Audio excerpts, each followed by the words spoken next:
Wait, the same faucet, ha? Ay, itong buhay namin dito. Kainis. Ang daming files. Pininturahan na pala doon, ate, sa RR. Talaga? Pininturahan na, florins na lang ang papalitan. Only florins. Gretch, naglalagay pa kayo ng BP sa 3-year-old? 3 years old? Oo, na bata. Of course. Oh, ilan? Bigyan mo ako. Bakit? Kasi nga, Bigyan mo ako. Bigyan mo ako. Pero tayo makakuha ng Wednesday yung sabi. Bigyan mo ako. BP. 50 nung pwede na. 3 years old. 80-50? Ang daming files. Meron pa sila. Diba?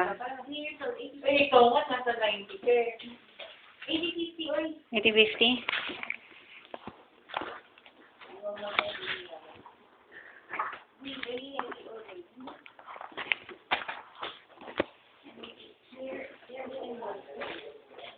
Talaga? Yes. Ha? Mr. Bindu. Kumain ka ba? Kumain ka? Well, well, well. Ganito ang buhay.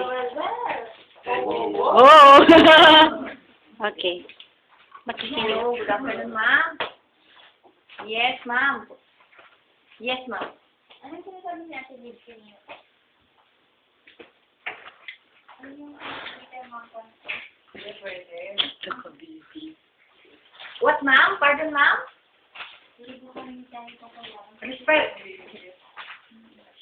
Yes, ma'am. Yes, ma'am. Yes.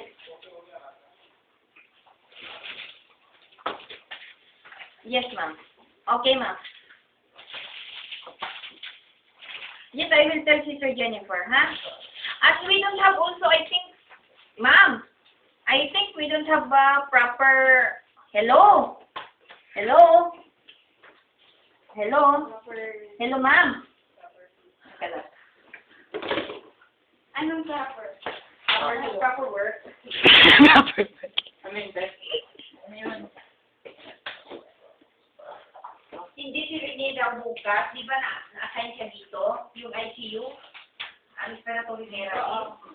Hindi daw siya makaka-duty, mag-night duty na lang siya. Kasi meron daw silang pasyente dito sa ICU.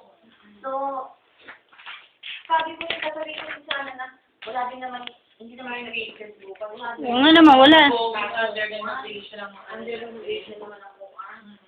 Dapat makikipag, siya, magsabi siya doon sa bata. Kay bata. Nga, ganun man lang. Hindi, i-endorse mo kay Sister Jennifer. Sasabihan din niya yung bata muna. Yan yung bata na magsabi kay Manika. Dapat ganun din, oh. Yan sa komunikasyones. Ito, tapos na ako, Kim. Tama. Tayo, Jonathan. Punta dito dito. Jonathan. May ka dyan. Chontak ka dyan.